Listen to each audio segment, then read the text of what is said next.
This bride I can't wait to be a part of your family. is here for the right reasons. You vows were beautiful. But his family Hide and seek. is playing games. Good luck. On August 23rd, Insane. They think they have to kill you before sunrise. I just saw her running. Oh my God! I gotta put on the game face. Jeez. Ready or Not, rated R. In a world where podcasts reign supreme, two friends dare to ask, do you even movie? Hosted by filmmaker Henrique Couto and movie aficionado David D. Neuer.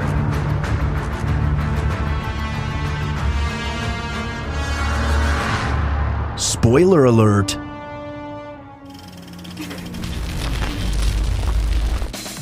I mean, I didn't say we were good. I said we were recording. They're not exactly the same thing. But, yeah, do you want to thank people for making your birthday nice? I mean, for the most part. Well, I mean, Sorry. all things considered, David. Yeah.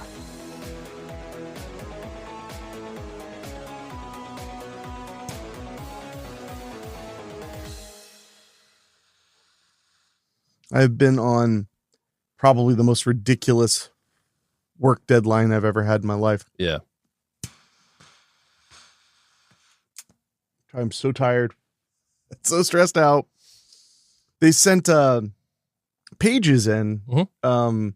And of course, last minute, everything is like the last possible second they can get it to you, but it's also like the soonest you can possibly film is what they require. Yeah. And they mean well. But today we were doing the final breakdown on what we're shooting in like, I don't know, 5 days. Yeah. And it was just, there was just a scene missing. Like it just goes from 12 to 14. There's just no scene. Yeah. No scene 13. Yeah. So I was like, oh my God. So I checked, and sure enough, it wasn't in the original either. Not the one I rewrote, not anywhere. Yeah. So I had to message them and let them know. And thank God they got me another scene.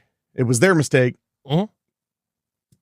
But I was like, it's really hard to prep and stuff when, Yeah. I think what I resisted saying was don't worry, I could tell no one read this before they sent it to me. I mean, that's got to be frustrating. What's frustrating is that I'm editing what we shot a couple days ago while prepping the next thing. Yeah. And I'm only one person. So when a problem like that arises, I'm supposed to like perfectly handle it emotionally, not worry, not freak out, not consider that like the actors could be upset because they're not allowed to prepare properly, and just go back to sitting in the room and editing while I'm also simultaneously waiting for messages and waiting for this and waiting for that.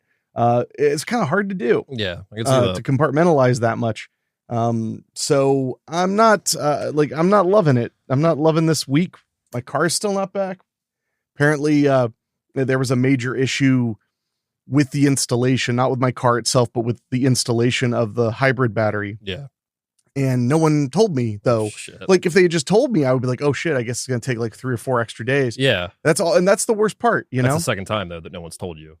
Well, no, sort of. I Yeah. mean, it's the same. They just haven't told me the same thing. Yeah. Yeah. I just found out what I wasn't told the first go. Okay. So it's the same thing holding it up. I thought it was a pair of gloves last time. That's what I'm talking about. Oh, okay. They're waiting on those gloves. Okay. Yeah. Because the issue is, from what I understand, that it's not able to be a one-man job. Yeah. Which is why they had to order more of these specialty high voltage gloves for handling hybrid batteries, because they only have one pair that they always have. Gotcha. So the problem was that somebody else couldn't assist in installation without risking getting electrocuted to death. And it's like an OSHA thing, OSHA guideline. Like you have to have these very specific high voltage gloves. Yeah. Makes sense. So I'm not even, the worst part is like, I feel like such a, like, I want to talk to your manager, but it's like, I'm not mad about how long it's taken. Mad about the lack of communication. I'm mad because I'd like to know what's going on so I can make a plan. And I am a little mad because like, it's just hard to do all this work and have no car. Yeah. No, I get that. And there's just something about when it's like it's going to cost a fortune and then it just takes forever. Yeah, you paid the money and you still have to wait. Well, I haven't paid it yet. Oh, okay. I mean, they don't make you prepay, at least not in the mechanics I use. Yeah.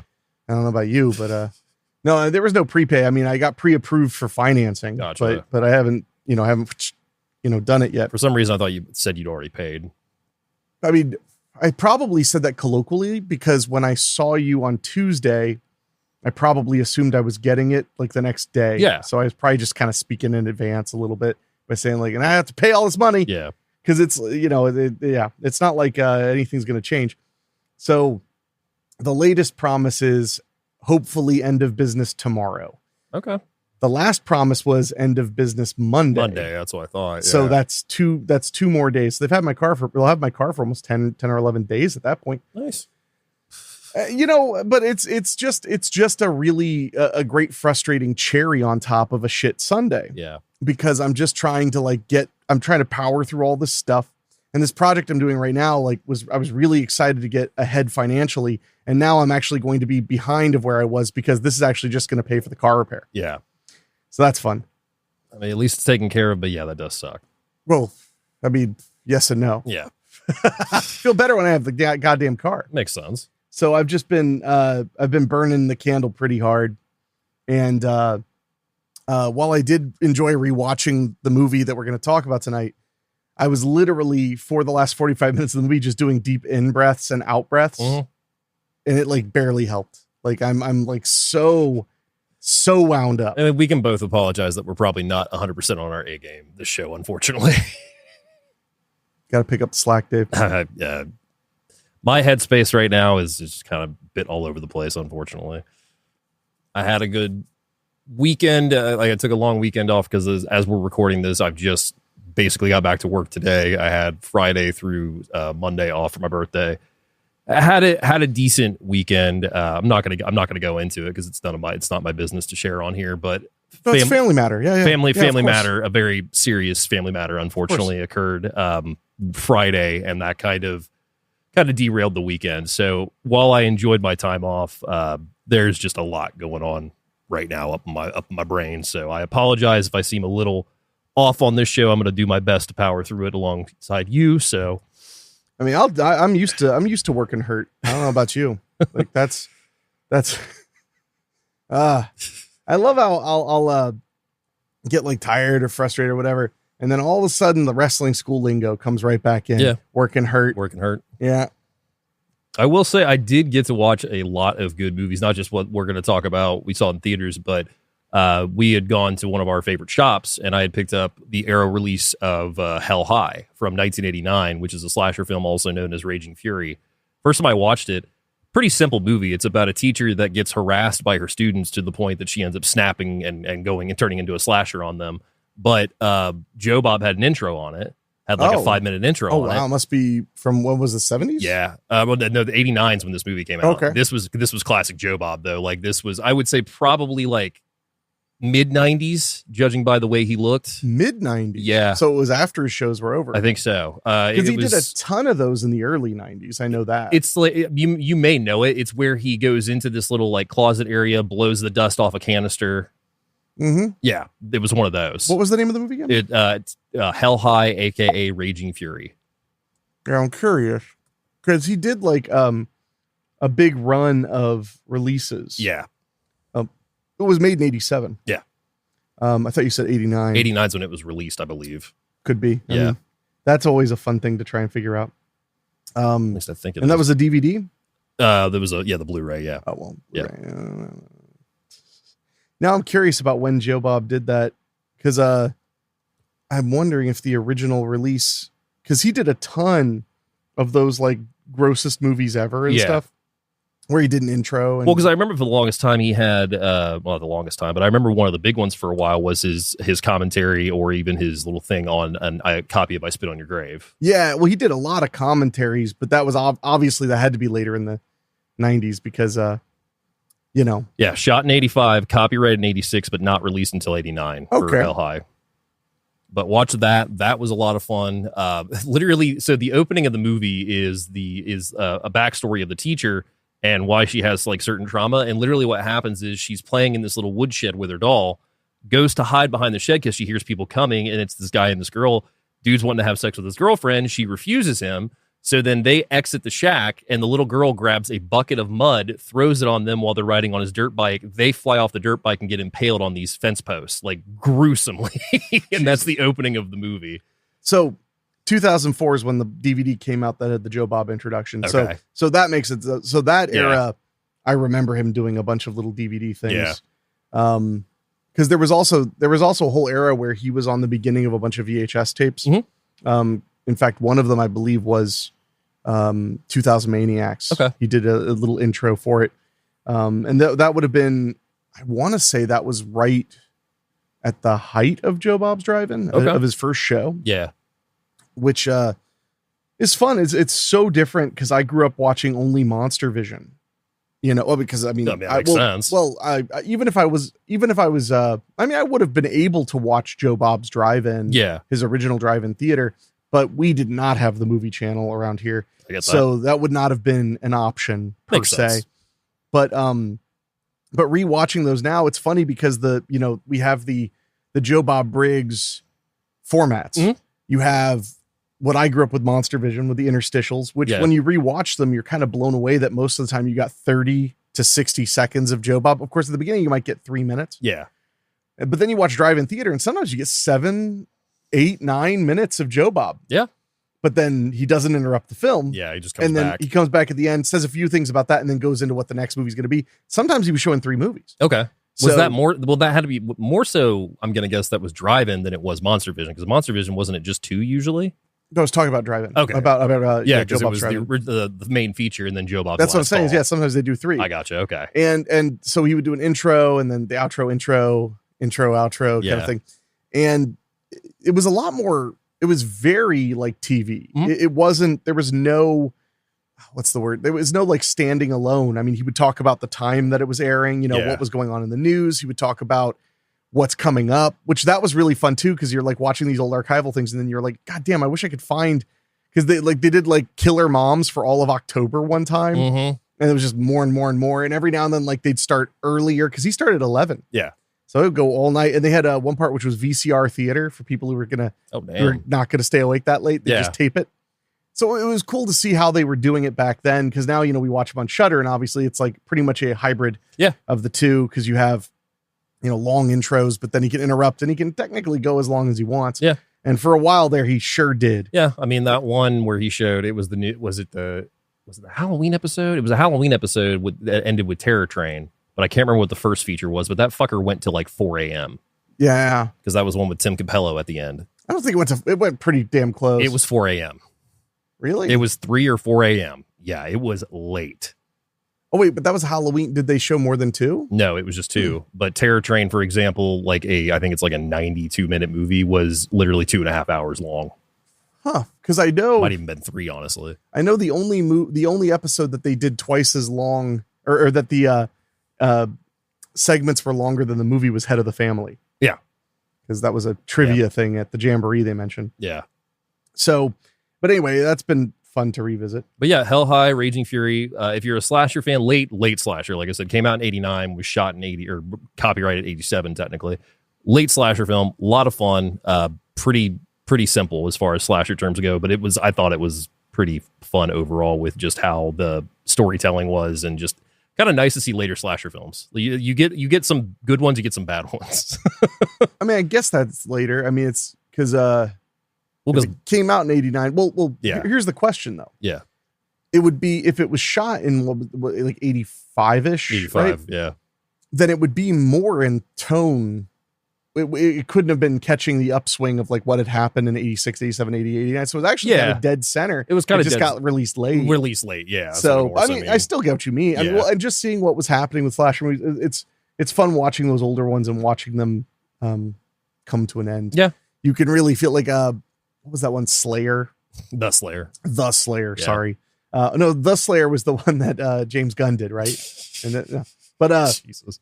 But no, that one's fun, but you could really see like, wow, this is starting to spin its wheels. Oh yeah. The slasher genre. If I had to compare it to one that you and I like, it's a lot like Death Screams. It's a lot of up front. Here's the death up front. Then we're going to hang out for about 45 minutes to 50 minutes. And then we're going to get back into the kills. And now it's over. See, to me, that sounds like the earlier days when they were, well, and then, because then you also get the slasher movies, and I don't know anything about this specific movie, but then you get those slasher movies that like desperately didn't want to be that at all.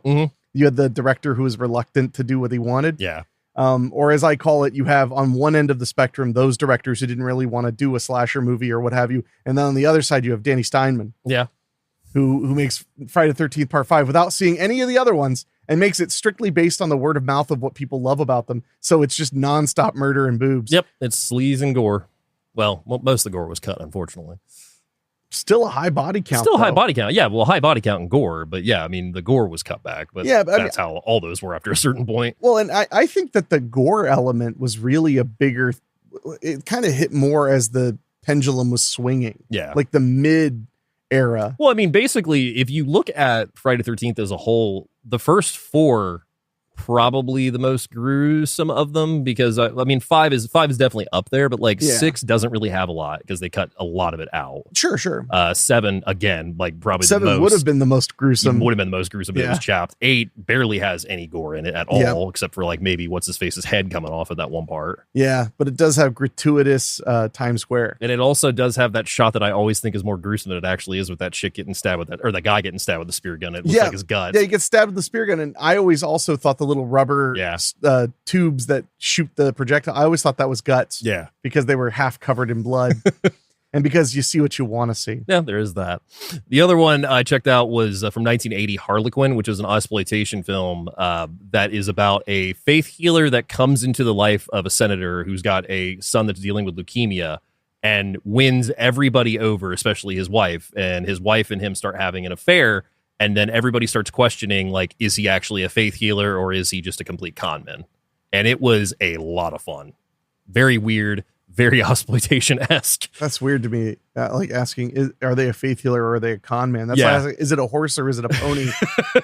It's like, is he legit? Because basically, is he legit performing miracles? Because you're supposed to believe that his son is completely healed of leukemia. There's a whole scene where he takes this woman's abscess tooth and moves it out of her body, down her arm to the tip of her finger, and then chops it off, which is a scare moment of it. Sure. David Hemmings is in it from Deep Red. Okay. He plays the senator. But yeah, it was a fun one. It was an odd one. I think it's currently available on Tubi right now because actually getting a physical release is a little difficult. I lucked into one at one of our swap shops over the weekend, but one I've been wanting to see for a while. They talk about it just a bit in Not Quite Hollywood documentary. So it was definitely worth. So those are two that I've got to recommend. Gotcha. Yeah. Wow. I think about the slasher genre era.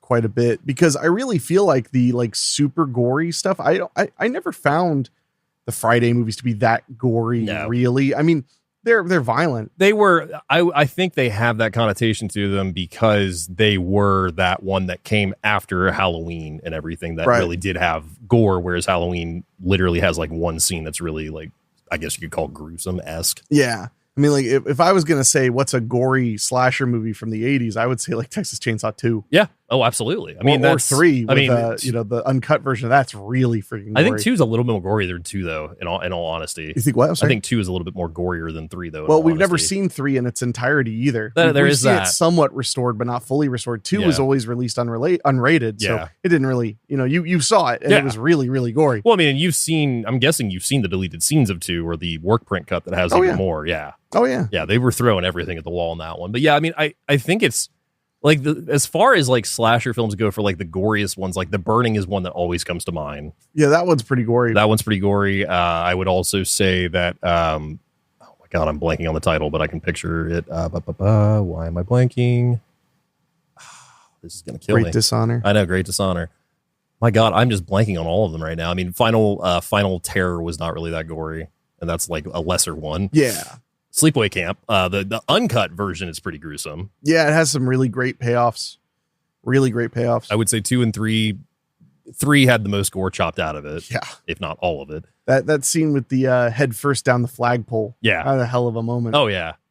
So, no, I was just starting thinking about it a little bit, about the gore aspect. Yeah. Because I never really, to me, like the goriness, the gore hounds, that came from like, as the 80s were wrapping up like the Fulci stuff and some of the Argento stuff was like where you really found the gore. I watched the what is supposed to be the sequel, even though it really has nothing to do with it, to the Giallo film, What Have You Done to Solange? And I watched What Have You Done to Their Daughters, which is all about a child prostitute or an underage underage teen prostitute ring that starts getting found out because they find one girl hanging from this rafter that's pregnant. They find this guy that's in a biker suit carrying around a cleaver, taking out these people that are associated with it. Okay. And it had some bloody moments and it had some gore moments, but it was more so just a really good crime thriller. But that's what's kind of funny to me. That's Giallo for you. I mean, that's the thing is like those Giallo films, like some of those scenes are really intense, but like overall, like they're not, people don't label them as like as that so much. It's more so just going for the aspect of just the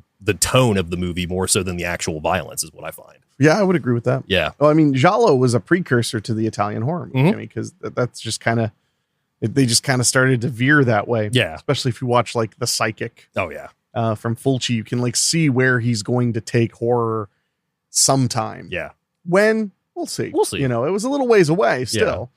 It's kind of, you know, in that way, Fulci and Hitchcock are kind of alike in today. I mean, like in modern sentiment. Yeah. Because a lot of people feel like Hitchcock nowadays started with Psycho when in reality he was in his 60s when he made Psycho. I'm pretty sure, or late 50s. Yeah. He had all of his Academy Award nominations and stuff were behind him. Yeah. He was now into this new realm where that's when he made Psycho and The Birds and a lot of stuff that he's really, really remembered for now. Yeah. Similarly with Fulci, it's like by the time he made Zombie, he'd already had almost 30 years behind him of Westerns and comedies and dramas and giallos and tons of giallos. And a lot of people are just like, what? Yeah. They're very surprised. Well, both Argento and Fulci had resumes that included drama films and Westerns and all kinds of stuff before their careers really took off. Sure. Argento had at least, I want to say like 5. Fulci had way more than that. I was going to say, I mean, Argento like had a 6-year span before that as to where Fulci had like, I think it was like 25 years. Well, but also going back to the Hitchcock element and going back to Harlequin is written by Everett de Roche, who also wrote Razorback, Road Games, Patrick. So, I mean, he also embodied Hitchcock in some of those pieces as well. Sure. I just meant more just in the idea that people kind of think that their careers start when they were actually on their way out. I don't think people know realize how many films Hitchcock did because I even just recently like looked at his entire resume. Oh, yeah. And there's 20 films I really had never even heard of. Yeah. And there really isn't a stinker. No.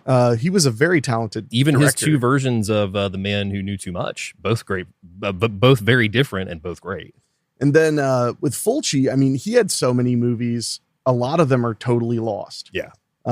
They might eventually get rediscovered in Italy, but nobody's going to remaster. Like, I mean, I think there were like his first 7 movies. I mean, they were just for Italian audiences. They were comedies. Yeah. They were just not something that people are dying to get a hold of. Well, I mean, if there is one distributor right now that is going in and cleaning out the mines as best they can find them, it's Severin, because Severin just announced a Lamberto Bava box set that's all these TV movies that never got released because they were too violent.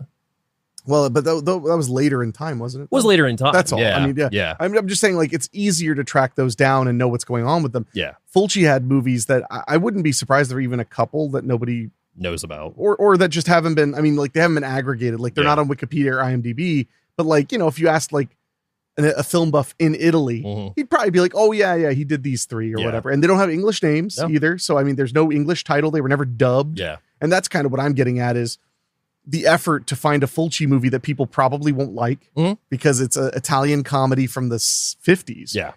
And then on top of that, it's subtitled. So they'll have to make the subtitles. They'll have to do all these things. And that's if they can find the elements, which the elements are probably stored in Rome because Italy does have that incredible, massive film storage place, which I wouldn't be surprised if Mussolini had built because he was such a movie guy. Yeah. He was very into film. Yes. Oh, that's why Italy has such the archive. Well, and why it had such a burgeoning low budget film, world is because they had so many trained filmmakers that they could just pump them out. But yeah, that's something you got to be careful because you get me on the tirades about Italy, it'll get really weird. Yeah. I've had those conversations with you at midnight. Well, I do think it's fascinating. No, I think it's fascinating how Italy would chase all of the global film trends and just make knockoffs after knockoff after knockoff. And Well, I still think to this day that the Italian Polizia films are some of the are the absolute hardest cop films that you can find. Like, I mean, that the way that they handle violence in and of itself, but also just the storytelling that you find in Italian films. Yeah. Real fucked up. It's almost like they grew up under a fascistic government. It's crazy, or right? And had some good examples. Well, of I police just brutality. remember you and I watching Live Like a Cop. What is it? Live Like a Man, or fuck, Live Like a Man, Die Like a Cop. Die Like a Cop. Yeah, for the first time, and just that opening dirt bike chase that was 10 minutes long, and like running over children, running over dogs, shooting women. Like, it was just insane. Well, you also have to keep in mind that those movies, they had to go crazy because it went both ways. If you made a movie in America that you wanted to appeal to, and still to this case to an extent, Yeah. that you want to appeal to foreign audiences, then what you see is what you got to give them. Yeah. I mean, because that's what they want. They don't really understand the nuances of your culture's humor or whatever. They want to know, like, man and woman fall in love, explosion, crash. I mean, those are completely, they translate to everyone. Yeah. Italy, similar thing. It was like, if we're going to compete in the marketplace in America, we have to give them all these action pieces and stuff because that's what's doing well in America. Yeah. And we got to pull it off cheaper. So, and we got to go harder. I mean, that's without a doubt. I mean, that's why, we love to laugh about canon films and like Menachem Golan and Globus and all them being all, nutsoid and their movies being so weird. But they were from a world where that's what they did in Israel to make movies that would appeal all over the world. Is they would make the movies would be like way too sexual or way too violent. That was just the way they did it. So you know how he started 21st Century Productions, of course. Yeah. Well, not started, but or bought into it. I just know he became a part of it. Yeah, I don't know the details. One of his first movies was 1989's Phantom of the Opera with Robert Englund, by the way. Yes. Which I showed our mutual friend Celeste this past weekend because we both share the same birthday. And I was looking up the movie trivia while I was reading it. Do you know that he had put so much into the advertising campaign for that movie that when that movie bombed so hard, he didn't have any money left to put out his other two movies. So he had to go borrow more money from distributors to get those other films taken care of. I mean, that doesn't surprise me. Yeah. Not in the least. And just so you know, so 21st Century, it was 21st Century Film Corporation. Yeah. It went on until 1989. That's when it looks like Menachem Golan, was it Golan? Yeah. Menachem Golan. He came in and rebranded and owned the studio. Yeah, because one of their, I don't know if it was one of their first biggest releases before him, but one of the big releases I know is Nightmare, aka Nightmares and a Damaged Brain. I'm sure that's in here. I mean, I'm looking at like Class Reunion Massacre, Biohazard, Doomed to Die, Prison Ship 2005, Devil Killer, The Working Girls, Sweet Sugar, Don't Open Till Christmas. Oh, yeah. They put that out. Yep. The New York Ripper. They put that out in Makes America. sense. The Eye of the Evil Dead, which was Manhattan Baby. Yeah, I was going to say, I was like, I know that title. So, I mean, they were kind of it was kind of like what they did with Canon. They bought like a little company that had done well enough to keep itself going. Yeah. And then Menachem was like, it'll be bigger or it'll go bankrupt. Most likely second. So, with that all being said. Yes, sir. So, our movie tonight was a listener request by several people. Patrick, Daniel. I mean, there was several people that requested this one through the emails. And this was one that we saw first run in the theater. It's more recent. It's called Ready or Not. That is correct. 2019's Ready or Not. And before we start that, yes, what was the party game when you were a kid? What was the party game? I mean, when I was a kid, teen, whatever. I mean, I'll just go ahead and do the easiest one. I remember when Cards Against Humanity took over everything. Oh, that was your party? That was your party game? That was, there were usually parties to play Cards Against Humanity. Well, I could believe that. Yeah. I mean, I remember when it came out, I was probably like 23 or 24 when it came out. Because before that, we played Apples to Apples, which is what Cards Against Humanity I mean, we played, it goes by many names, but I knew it as Underground Church because I played it at Church Lock-ins, but it's like, it's the one where somebody goes and hides, and if you find that person, you hide with them and then wait for everybody else to start finding everyone. Okay. See, that's what I'm talking about. Yeah, I can't remember. They call it Underground Church. That's a cool name. Yeah. That's a cool name. Well, that's the best part about these party games. A lot of them, who knows what everybody calls it something different. You hide and go seek, hide and seek, hide and seek, hide and seek, with the N in there. Yep. For me, unfortunately, it's boring. It was hide and seek. Yeah. Hide and seek was really popular. We did do freeze tag quite a bit, Mhm. similar kind of concept. Yeah. And flashlight freeze tag, but hide and seek was always kind of the champion. Hide and seek was always a good one. I always liked capture the flag. That was always a big favorite too. You guys play capture the flag In like our on your own neighborhood. time. Yeah, in our Who neighborhood. brought the flag? We had it Or was, did you just feel like that note paper is a flag? No, it was we had like a legitimate like flag that was like flag football style. So like we had a couple of those. So that was what we had. And yeah, we had woods behind my friend's house, my friend Nicole's house. So we would play it out in the woods. We would have teams on each side and everything. So we would try we would play capture the flag no shit for like easily like 3 to 4 hours sometimes. Wow. Because we'd get intense with it.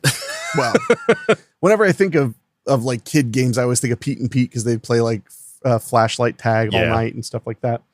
So, but I just was curious because I didn't have a ton of that going on, but it was almost always hide and seek. Water balloon fights, capture the flag were like the two that always happened usually for outside time. Did you have that friend who sucked? Like would like cheat or would go like, no, you didn't get me. You didn't get me. Or were you that kid? I know I was not that kid. I remember I busted our friend Kevin one time, who was Chelsea's brother. He had like 2 flags like stuffed in his pants that were like the same color and like the same type of flags. Because I think we got the flags from him now that I think about it. So it makes sense. He just pocketed a couple. Because I remember he was like, I already won. And I went back and checked and I was like, I see the flag right there. What do you mean? Oh, Dave. Yeah. Well, hopefully in the film we're talking about tonight, it's not, everybody plays by the rules. Yeah. I mean, you gotta do what you gotta do. Before we get into that, dude, do you want to talk about dangerous animals? Like snakes or like certain kinds of rabbits or. So part of my birthday, we went and saw 2 films, one of which was 2025's Dangerous Animals, directed by Sean Byrne, who is the guy that did The Devil's Candy. One of a movie that I rediscovered recently and actually really like. But Devil's Candy's really good. Yeah, Devil's Candy's a lot of fun. But Dangerous Animals, wow, that was a lot of fun. Yeah, I wasn't expecting it to be great, but I was okay with that. Yeah, I mean it's a Shudder original, but theatrical, which they've been doing a lot of since Late Night with the Devil and Arcadia. Although Late Night with the Devil was the hit, Arcadia was not. Although I caught it by myself at 10:15 at night in the theater and really enjoyed Arcadia. But so I wasn't expecting a ton from it. Yeah. And you were really amped about it, I got really amped about it. It's got 2 of my favorite things. You got sharks and serial killers. We had to meet at 8:55 a.m. to catch it. We did, yeah. Had you not called me, we probably would have missed it. Probably. I mean, I was up, but I just didn't. I was expecting 10, not 9.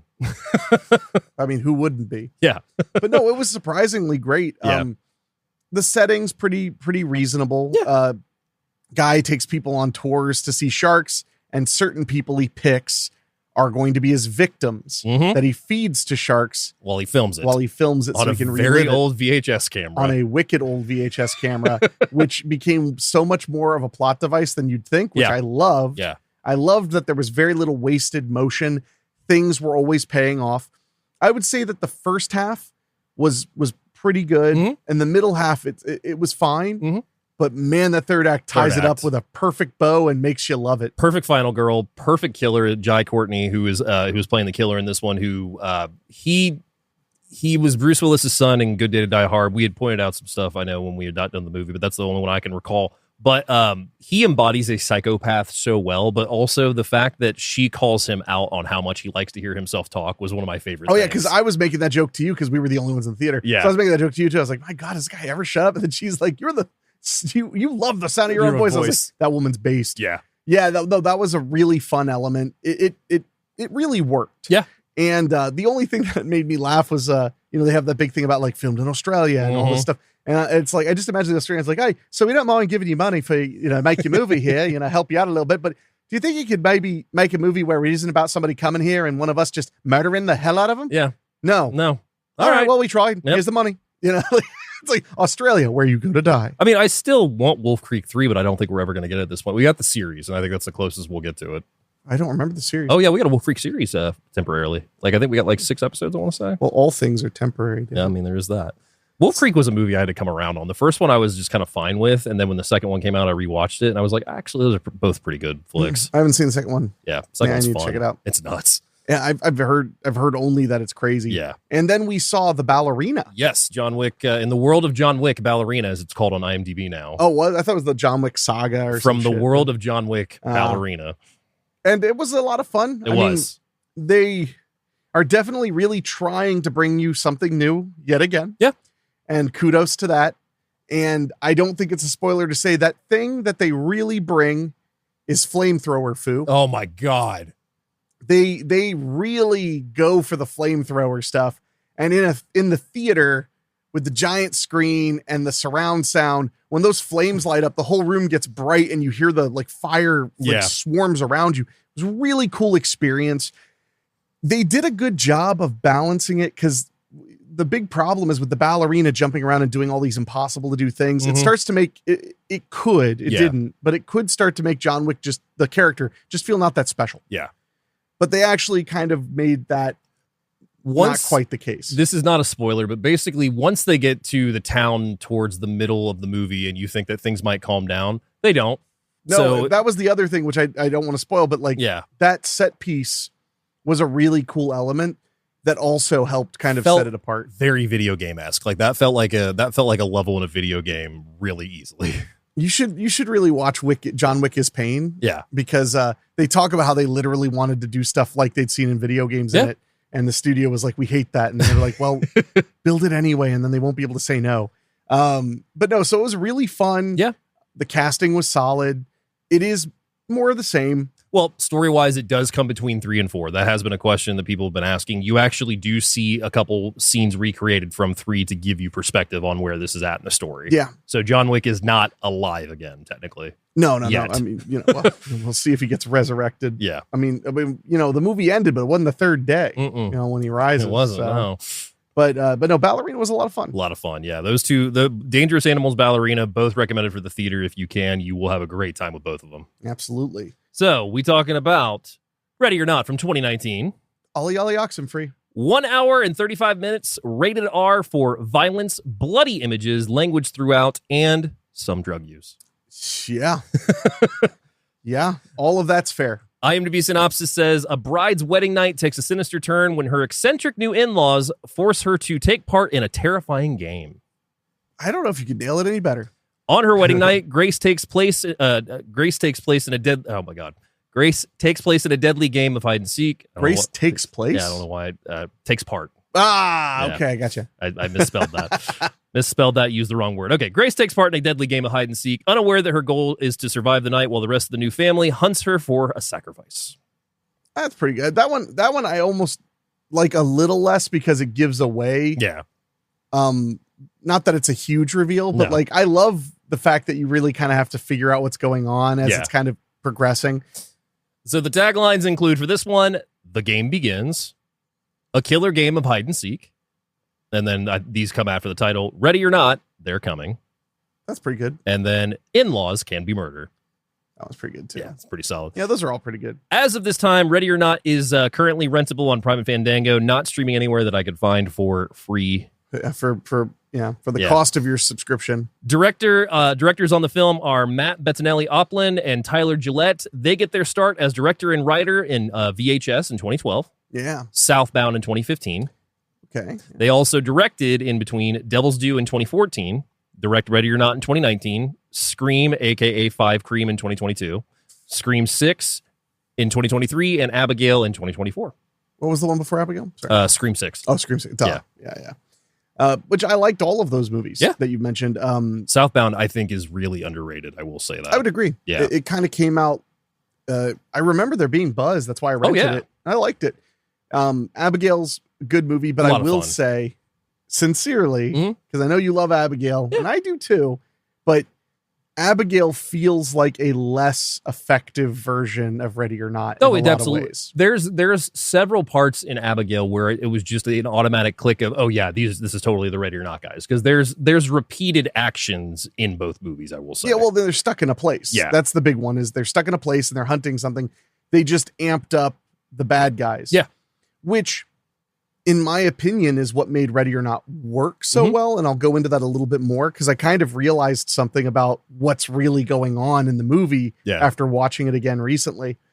But Abigail was good. It's just, there was so much going on and I couldn't really you couldn't really like stick to it as well. I've watched it 3 times. I think I watched it 3 times now. And the second time watching it, I will say that I had a lot more. I mean, I already liked it when we saw it in theaters, but I had a lot more fun with it because it feels like for me, it honestly felt like one of the best vampire movies I'd seen in a bit as well too. Like it kind of felt like it made vampires cool again. I mean, kind of bar's kind of low there. That's just to me. That's not to anybody else. I don't give No, a shit. David's saying that's how you had to feel. But no, moving on to our writer, we have 2 writers on the film. First one being R. Christopher Murphy, who gets his start in 2016 with Minutes Past Midnight. Goes on to write episodes of Stand Against Evil in 2016. Oh, okay. Follows it up with Ready or Not in 2019, as well as Castle Rock in 2019 as well. Other writer is Guy Busick, who gets his start in 2006 writing Desire. Writes Watch Over Me in 2006 as well. Urge also writes on Stand Against Evil, Ready or Not, Castle Rock.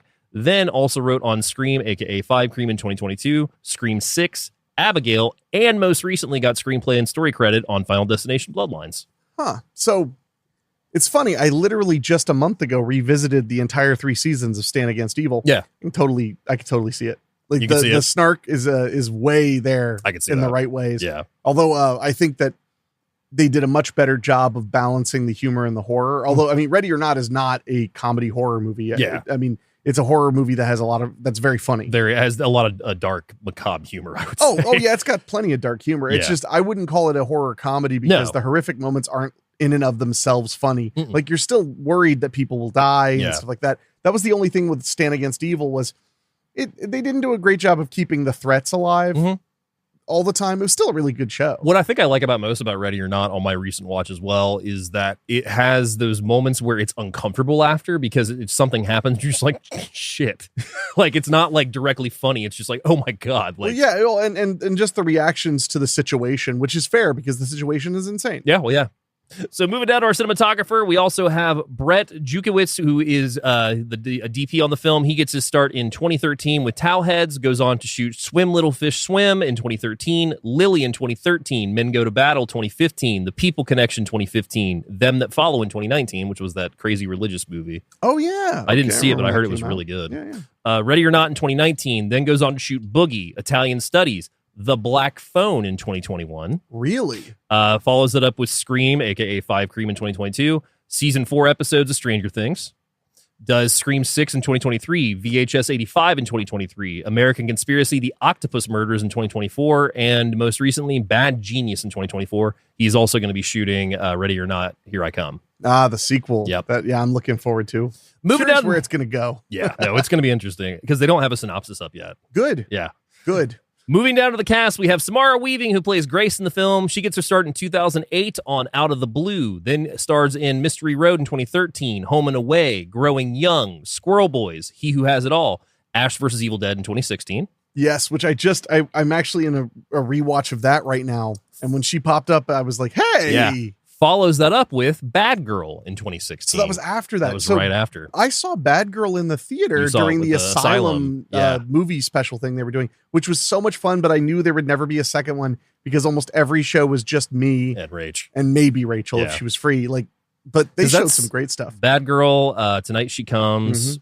There's another one you told me about. They showed a bunch of they showed that one Zombies. Oh, Zombies. I Yeah. was not a fan of that movie. That and Aquarium of the Dead were 2 movies that promised something that it just did not deliver on. Well, and there were a few others that they showed as well, but Bad Girl stuck out as being really, really very great. good. Like just a solid taut thriller. Yeah, not a horror film, just a thriller about a girl that basically imposes on another girl's life, and the family is trying to get her away from her. Well, because she's a bad girl. Bad girl, indeed. Yeah. But no, I just remembered when I saw Samara Weaving start popping up in other stuff, like mainstream stuff. Yeah. I wasn't surprised based No. on Bad Girl alone. Oh, yeah. Well, then she goes on to do Monster Trucks in 2016, a movie I find underrated, but a lot of people hated. I haven't seen that one. Mayhem in 2017. Yes. Then goes on to do Charlie. She was in the Charlie Puth video for Attention in 2017. Appears in 3 billboards outside of Ebbings, Missouri. Oh, I don't remember her in that off the top of my I head. think she's what's-his-face's girlfriend. Yeah, I think you're the right. husband's girlfriend. I think you're right. It's either that or she's the daughter. I don't remember, but I feel like the daughter is somebody big, actually. Yeah, I'm not sure. Big at that time, not, yeah. Not physically big. The Babysitter in 2017. Mm. Picnic at Hanging Rock remake in 2018. Follows it up with Ready or Not in 2019. Smilf, Guns Akimbo, which just revisited that recently. She's awesome in that movie. That's a fun movie. I got to show you that. That was fun. Yeah, that's a wacky movie. 100% Wolf in 2020. Hollywood in 2020. Last Moment of Clarity. Bill and Ted Face the Music. The Babysitter Killer Queen, which I still haven't seen. Really? Mm-mm. That was fun. I need to get on it. I mean, The Babysitter, I think that's the one that really established her here. Oh, yeah. Fully. Yeah. Like, just like she was here to stay after that movie because it just kicked so much Is ass. she still a big part in the second one? That's kind of a A spoiler. spoiler? Okay. That's why I was curious. No Activity in 2021. Snake Eyes in 2021. Nine Perfect Strangers. The Valet. Chevalier. Babylon in 2022. Poor Babylon. I guess everybody was in that damn thing. Scream 6 in 2023. One of the best cameos. Yes. Yeah. No, that was a great cameo. LA Snob. Israel. 200% Wolf, Borderline, and most recently, Eeny Meeny in 2025, which I don't believe has released yet, but listen to the synopsis real quick. Well, I really want to watch Azrael. I kept hearing it was really good. Same. But the synopsis for Eeny Meeny, this sounds really interesting. So it is, come on, load, damn you. A reformed teenage getaway driver is dragged back into her unsavory past when a former employer offers her a chance to save the life of her chronically unreliable ex-boyfriend. Yeah. Okay. Samara Weaving and Steve Zahn. Who's Steve Zahn? The guy from Saving Silverman and Joyride, the brother. Oh, gotcha. Yeah. So Eeny Meeny in 2025. Moving down to our cast, we also have Adam Brody, who plays Daniel in the film. He gets to start in 1999 with Random Acts of Violence, Growing Up Brady, Undressed, The Amanda Show in 2000. City Guys, Judging Amy, American Pie 2, Once and Again, Family Law, According to Spencer, Smallville in 2002, The Ring, Gilmore Girls, Grind, Grounded for Life in 2004. He was just a teen actor, all the way. Yeah. Mad TV, Mr. and Mrs. Smith, Thank You for Smoking in 2005. The Loop, The 10 in 2007. Oh yeah. Smiley Face, The OC, In the Land of Women, Jennifer's Body in 2009. Cop Out 2010, Scream 4, The Oranges, Damsel in Distress, Good Vibes, Seeking a Friend for the End of the World, Lovelace, Kroll Show, House of Lies, Welcome to the Jungle, Baggage Claim, New Girl, Life Partners, Think Like a Man in 2014, The Cosmopolitans, The League, Sleeping with Other People, Yoga Hosers, Chips, Big Bear, Holly Weed, Isabel, Startup, Ready or Not in 2019, then goes on to do Shazam, Jay and Silent Bob Reboot, Promising Young Woman, Mrs. America, The Kid Detective, Scream, aka Five Cream, My Father's Dragon, Shazam, Fury of the Gods, River Wild remake in 2023, which I haven't seen yet, but I've heard is good. Because I love the River Wild with Meryl Streep, Kevin Bacon. Really good 90s thriller. Then goes on to do American Fiction, The Gutter, Good Cop, Bad Cop, and most recently, Nobody Wants This in 2025. I've heard Nobody Wants This is good. I have not seen it yet, but I've heard that same as well. Wrapping us up is Henry Czerny, who plays Tony in the film. He gets to start in 1986 with the Edison twins, appears in the Friday 13th, the series in 1989. Oh, T&T, the short-lived Mr. T show. Oh, okay. It's Top Cops, Street Legal, A Town Torn Apart in 92, The Boys of St. Vincent in 92, Secret Service in 93, Counter-Strike in 93. And then you could say, he's got too much pride because he also stars in 1993, Cold Sweat. That's a joke for you. Only for you. Pretty much. That's such a deeply, deeply underrated. It's not real. I mean, it barely ticks the boxes to be an erotic thriller, but it's a great movie. And I love Cold Sweat. I wish they'd bring it back to Netflix. That was a time. Or just anywhere. Yeah, or anywhere. I don't know if it's really available readily. I've not checked in a while. Man in Uniform in 93, Lifeline to Victory, Kung Fu The Legend Continues, Clear and Present Danger in 94, When Night is Falling, Notes of the Underground, Mission Impossible Original in 96, The Ice Storm in 97. Oh yeah. Yep, I remember previous episode.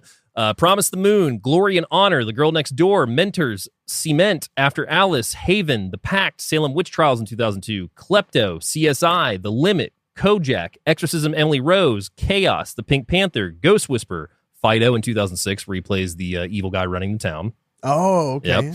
Yeah. The Fifth Patient, The Tudors, Flashpoint, Monk, Ice Castles, The A-Team, Falling Skies, Satisfaction, Revenge, Lego Dimensions, Rosewood, Curse of Buckout Road, Sharp Objects, Does Ready or Not in 2019, Supergirl, Schitt's Creek, Scream 6, Mission Impossible, Dead Reckoning, Zombie Town in 2023, Our Little Secret, and most recently, Mission Impossible, Final Reckoning. Oh, wow. I just watched that. I don't remember. There was a lot going on in that movie. That's what's crazy is he comes back for these last two movies because he's in the first one because he's the guy that basically tells Ethan that he's been burned in the first one. Like when he throws that gum on the glass and that whole wave happens, that's the guy he's talking to. Okay. So I think he's like, I don't know if he's like the head of MI6 or who he is exactly. He's like one of the top guys. Gotcha. Top men. So what was your first time watching Ready or Not? That is an interesting story. Not really. I mean, it was in the theater. Yeah. And it was one of those movies that just kind of all of a sudden we saw commercials for it or trailers for it. I feel like we caught it opening night. Did we? It was either opening night or immediately following the opening weekend. We definitely saw it immediately. Yeah. And we didn't really know what to expect from it per se, but the trailers looked really fun. Yeah. And I just remember being blown away. It was one of those that when it was over, I was like, I might come back and see this in a week. Yeah. In the theater again. Yeah. So that doesn't happen that often. It's a special moment, especially with genre movies.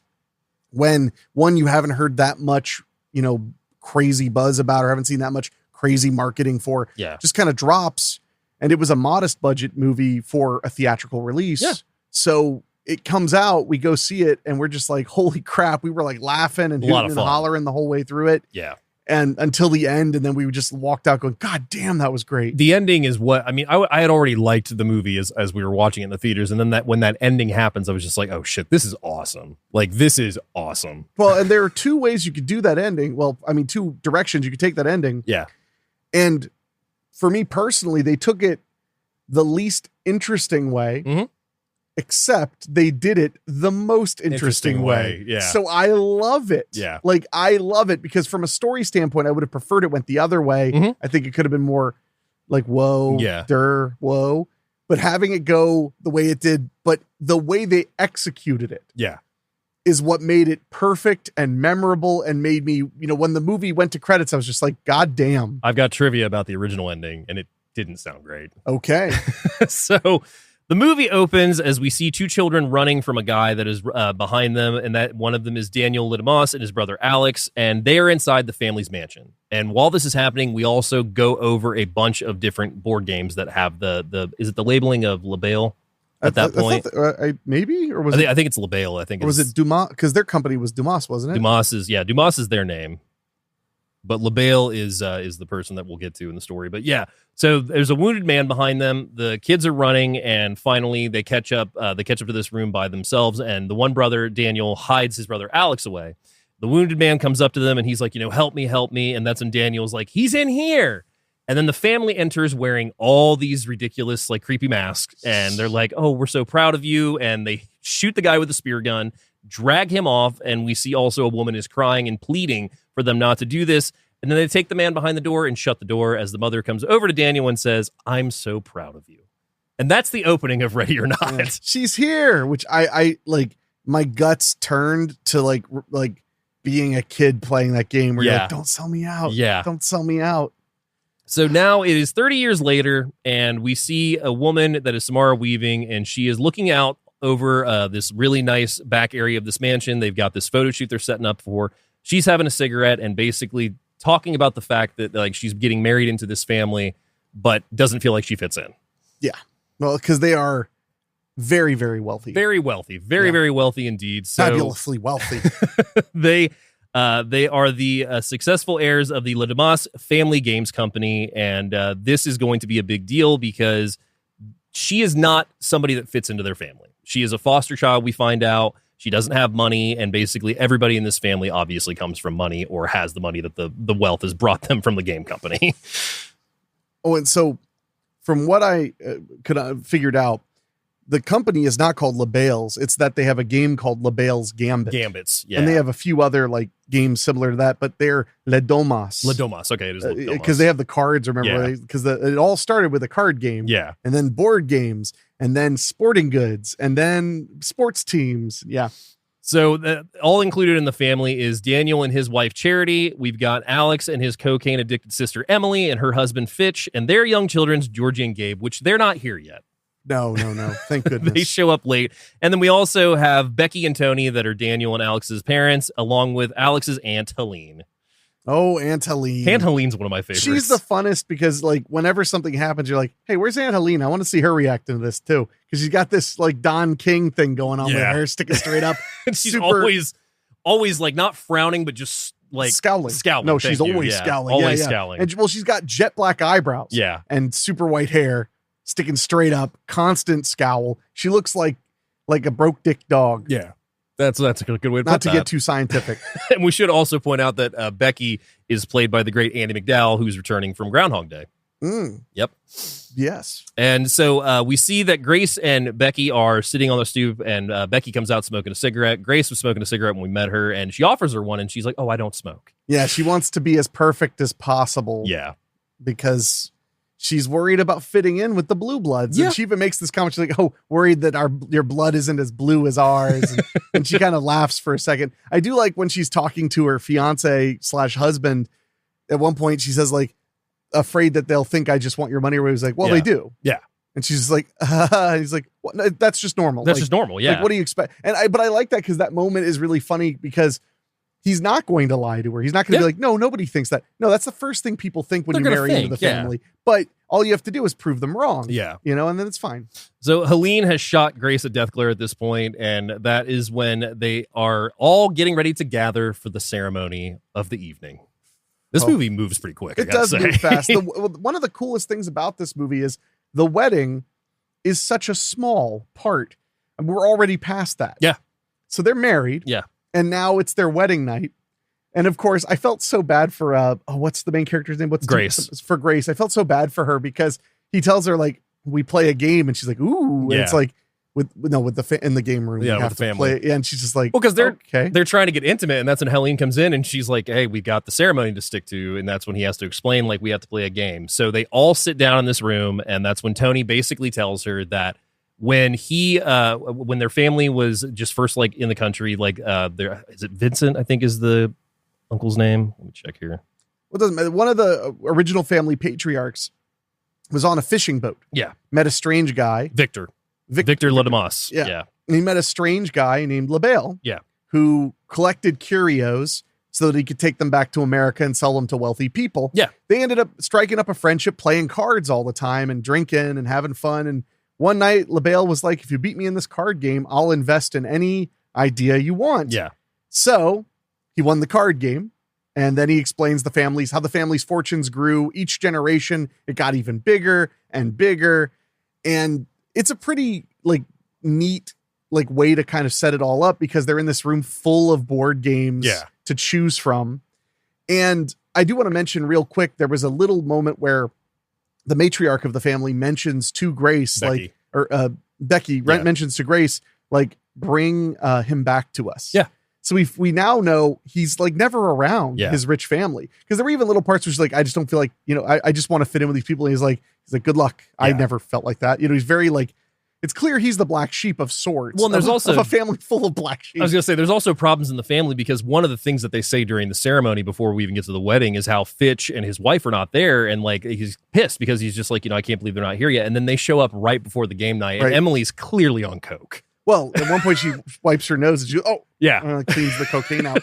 Yeah, and they mentioned that it was because their normal charter plane wasn't on time. Wasn't available. So they got their sons Georgie and Gabe as well. And so, like, everybody's sitting down now, and that's when they go over what the game is going to be this evening, which is they have this box Bale gave him, and everybody has to, or every time that somebody joins the family, they have to draw a card from the box, and that's the game they played. Like, What's her face got to play Old Maid, and that's every time they marry in. Every time they marry in, yeah. So they don't do it to the little kids. Yeah, but yeah. One of them says we played Old Maid. Yeah, what the hell? So the way it works is you take a La Domas playing card, you stick it into the box, and then you press the button basically, and it pops out. When I'm wrong, it wasn't a card game you won. It was if you could solve this puzzle box. Yeah, that's what it was. Sorry, and that's what they have now is the box that the victor originally solved. Yeah, that started the business or whatever. She pulls out the card, holds it out, and it says hide and seek. Yes. And then she goes, hide and seek. Are we really going to play hide and seek? Yeah. And everybody goes quiet. Dead quiet. Yeah. So that's when you see Tony kind of being like, yeah, that's exactly what we're going to do. And he instructs Grace to stay hidden until the dawn. And basically, as she goes to hide, we see that the family just starts arming themselves. Well, and she even says, like, I can't really win. I can't win then. this. And he's like, well, I mean, you could Stay Hidden Till Till Dawn. And she just dawn. laughs at that Yeah. idea because she's like, that sounds really boring. She thinks it's a game entirely. Well, 'cause it that's is what a- it it is. is a game. It is a game. They But think it's a game. my favorite That's part a of this game. whole scene as she goes to hide, they put on this record that comes back again towards the end of the movie, which is just the hide and seek song. And we just see them arming everybody with guns, except for Fitch and Emily, who appropriately get an axe and a crossbow. Yes. And they're all being armed because they have to count to 100. Yeah. That's her time to hide. They also mentioned that they are disabling the security cameras Yep. because they don't allow They the don't want games. to cheat. Well, they don't allow the games to be played in any way that they couldn't have been played when Victor was alive. Yeah. So no security cameras, even their weapons are not modernized. No. They're all from back in the day. Yep. And she goes to hide. And we're learning that generally it's fine. Yeah. You get married, you sweat for a little bit, you pull the card, and then it says like Chess, old maid, whatever. Yeah. But when it's hide and seek, shit is going down. And this is the Basically- worst case scenario of Yeah. what could have happened. Basically, when you draw hide and seek, that means that you have to hide from the family who is trying to sacrifice you to keep the curse from going upon them, from basically Correct. enacting itself. Yeah. So, and they don't know when it will draw. Yeah. Because from what they've said, the last time it drew, her husband and his brother and all, they were all little kids or not even born yet. So Yeah. it has been probably 30 years since that Since card it's has happened. popped up. Yeah. Well, and we also see that Alex immediately is sitting this out. So Grace doesn't see that happen, but Alex basically tells the family he's going to sit this one out, and the family just goes off on their merry way as the song ends, and now it's time to seek. Yes. And from here, we get a cat and mouse game with a lot of hilarious stupidity. Yeah. And this is where I kind of got a new appreciation for what they did with the characters. Mhm. I don't know if anybody else has picked up on this, but as they're hunting and doing hide and seek, they keep accidentally killing the help. Yeah, she's hiding in the dumbwaiter. One of the help gets shot in the head by Emily. Then another help gets shot with the spear by Emily. Yeah, because Emily they hand kills Emily both the of spear gun help. and shoots. Yeah, so they keep killing people by accident, and they start killing each other by accident. I mean, it's where else could the movie go? Yeah, But one of the things that I found amazing about the movie as a whole is these people, this family, yeah, they are all horribly incompetent. 100%. And at first I took that as just a part of like the comedy, the comedy of like how to keep the story moving. It's like, oh, they're so dumb. Think about it a little bit more. Mhm. They are darkly blessed. Yeah. They made a deal with the devil basically. And Essentially, that's what yeah. allows them to have all the success. None of them are competent human beings, and none of them have ever had to be competent in No. anything. No. Literally everything is handed to them, because even when you look at like in real life, Mhm. when you have a family business passed down generation after generation after generation, we all like to think of businesses that got bigger and bigger and bigger, but that's the smallest number. Multi-generational businesses, generally they fail. Yeah. Because inevitably, like, so-and-so's son just isn't a good business person or is smart enough to sell it Mhm. and get out. So in this family, we have like 3 generations of like bringing this business to huge prosperity, but not by any means of their own ability. Yeah. They're legitimately stupid. Yeah. They can barely dress themselves. And that's what makes this movie so funny, but also kind of like, whoa, when I thought about that, I was like, shit, that's a really interesting point though, is like, they're just bad at everything. They're just bad at everything. Because they don't have to be good at anything. Well, one of my favorite things with Fitch's character is he literally pulls up a video to see how the crossbow works, which, by the way, is the directors of the film that are in that instructional video. I do love that. He's like, how do you Yeah. even use the thing? So he's looking at YouTube video. which is what we'd all do. Yeah. So by this point, they've killed 2 housekeepers. Grace is trying to get out with Alex's help because Alex intervenes at one point and he basically tells her, I'm going to distract them. I'm going to turn the security system off so you can sneak out. Yeah. And we should mention, because the place is locked. Oh, yeah. Like automatic locks. Huge house, too. Yeah. And everything is locked. Windows, Yeah. doors, everything. And he admits also that he didn't tell her about it because he feared that she would leave him. So can't Well, imagine why. She had told him that marriage was like an absolute necessity. Yeah. And we found out throughout the first act that she grew up in foster care. Yep. And that she had a mixed bag of experiences. She had some good experiences and some bad experiences, but that in the end, what the real problem was that it ends. Yeah. And that her whole goal in life was to meet somebody and have a family for once in her life. Yeah. So he's not wrong. It sounds to me like she basically gave him like a marriage ultimatum once they had been seeing each other somewhat seriously. So you feel for him because at first, your first instinct is to be like, what a bastard, bringing her into this. But it's like all she wanted in the world was to get married and meet his family and have a family be a part of a family. And then on top of that, there was the chance that they would just get gin rummy. There is that chance, yeah. Yeah, or Operation. But I also love that the game also brings out a concept for the brother Daniel, played by Adam Brody, because he doesn't want to do this shit. He's drinking halfway through this movie, basically. Oh, he's pretty much drunk from the moment he's around the family. Yeah, because there's one point where he's even in the study pouring a drink, and Grace is in there, and he sees her right away, and she's like, please don't tell. He's like, I've got to. He's like, but I'll give you like a 10-second head start. Yeah, I won't say anything for 10 seconds. Yeah. And she's like, but, and then she just runs, and he waits 10, and he says, he's in here. Yeah. So I love that too. Yeah, there's all this dichotomy. The family elements are really interesting because you have the people who are tired of this but are going along with it anyway, and then you have the people who are obsessed with this because they truly believe in that curse. Yeah. And we find out that if they don't kill her by sunrise, there is a termination clause. Yeah. And I love that that's the phrase, termination clause. Yeah. But it's of the entire family. Of the entire family. But also there's that whole thing of they don't know if it's real or not. They don't know if it actually is legit. They're afraid of it, but they don't know if it's real. But they have had things happen like the one family member who refused to play at all. Yeah. He and his wife, who was a part of their family, just woke up dead. Yeah. The next day. I love that waking up dead. Yeah, I'm a fan of that phrase too. Yeah. But then also on top of the waking up dead, then it's like they mentioned like neighbors' houses burned down, but like the truth was much more horrific. Mm-hmm. So you keep hearing all these things that are like, they're not certifiable evidence, but it's enough to keep nearly everybody afraid. Yeah. And her, husband is telling her like, they've told me about people I never even met who died because they refused. Yeah. Yeah. So that's really interesting. And the funniest part too is like the couple who woke up dead. Remember, that's like you refused to just play whatever it was. So he literally was just like, I'm not playing sorry. Yeah. And then just woke up dead. I'm not playing Uno No Mercy.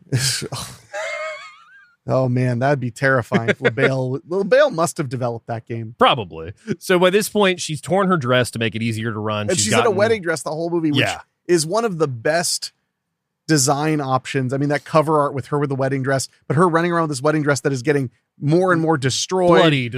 She's ripping pieces off. Yeah. And by the end of this movie, Samara Weaving is a malted milk dud. She is so burnt out, beat up, bloodified. And she just kills that mentality as she just becomes, because by the end of the film, she's basically just grunting with a knife. Just like, it's so good. So she's torn her dress by this point, put on tennis shoes, and she's also found a rifle and ammo, and now she's hiding in the kitchen because Alex is watching the cameras. He's trying to get her out the door, but also the housekeeper is there.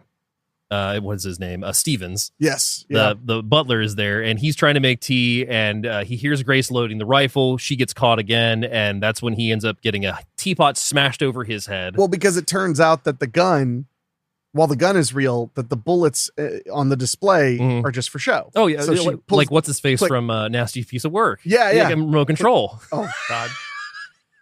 Silliest thing ever. So she smashes the teapot over his head. She gets out the door. Alex gets her out the door, and that's when Tony and Daniel find Alex in the control room and they attack him. So they've got him handcuffed to the bed at this point. He is out of commission because they realized he was trying to doom the entire family. Yeah. So that is when she is outside on the roof, and Tony and Helene can hear, Tony can hear Helene talking, and that's when they know that Alex has also basically rejected the tradition at this point. My apologies. You guys heard it here first.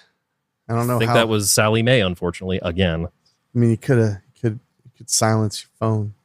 My phone is silenced. It's your computer. Yeah, well, you know, it's the ecosystem. Yeah, that you could have silenced. It is what it is. So that is when Grace is almost out of the house now, and she's spotted by the third maid, and she's hiding in the dumbwaiter. The maid tries to alert everybody, but accidentally turns on the dumbwaiter, crushing herself. Well, and the worst part is Grace is trying to tell her, like, it's okay, you can come out, I'll hide in there because they're not looking for you. They're looking for me. And then she's like, she's here. Yeah. So it crushes her, makes her blood come out of her mouth. And then I think that was like the last of the help other than Steven. Yeah, that's the last of the help other than Steven. So by this point now, she's made it outside of the stables and she sees Georgie, one of the little kids, walking around. For some reason, thinks that he's going to help her, but he ends up shooting her in the hand, which tosses her into the goat pit. Oh, but I love, well, first he shoots her in the hand. Yeah. She looks at her hand. They have that great like sound of like your ears ringing, you know? And then she just cold cocks punches that kid him right in the face, knocks him out like cold. A 9-year-old boy. Yeah. And it's a great moment though, because there's just that moment of like, it's like they let you watch the adrenaline go into her system. Yeah. Wow. Yeah. It's so good. It's such a great moment. A goat startles her. She falls into this goat pit, which is actually all the corpses of the past members of the games as well. So now she's in a body pit. Well, and then we have a reference to the idea that they also sacrifice goats. Yeah. Because at one point, her husband is talking about how when he was a kid growing up, the thing that scared him wasn't that they were sacrificing goats and chanting. It was that it felt normal. It felt normal. Yeah. Because he even says, you know, it wasn't that was disturbing. It was that it all felt normal, Mom. Like that's what the problem was. So she tries to climb out, gets her hand impaled by a nail, but she eventually pulls herself up. And that's when she runs back outside, manages to break through the front gate, only to get flagged down. And that is when it's not long after that, Stevens finds her, knocks her out, puts her in the car, and he starts driving off, except he's got the camera in the front of the car the entire time. Oh, but you missed one of my favorite scenes. What's that? She steals a car. Yeah. First. Yeah. And as she's driving away, basically a version of OnStar kicks on saying like, how can I help you? I forgot about that. And she's like, help, people are trying to kill me. He's like, oh, okay. We'll call an ambulance. She's like, call the police. He's like, I can do that too.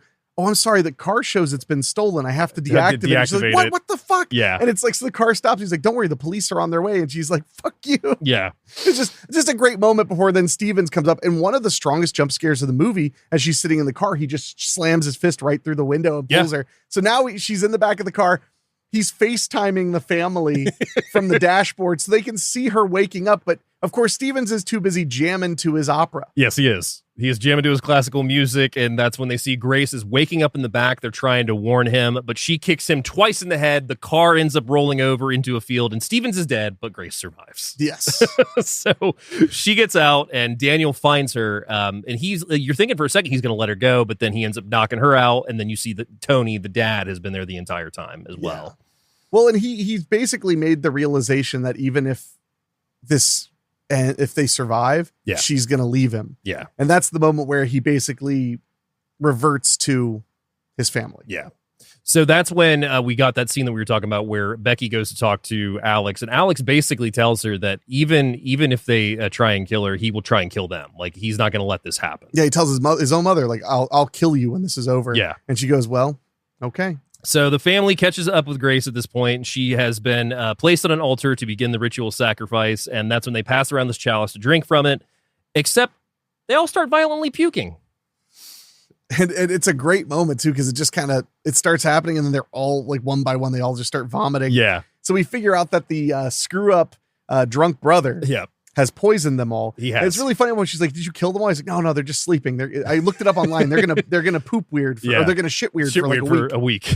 So Daniel actually tries to help her out, but while this is happening, Charity finds them, ends up shooting Daniel in the throat. So Daniel goes down. He is dead by this point.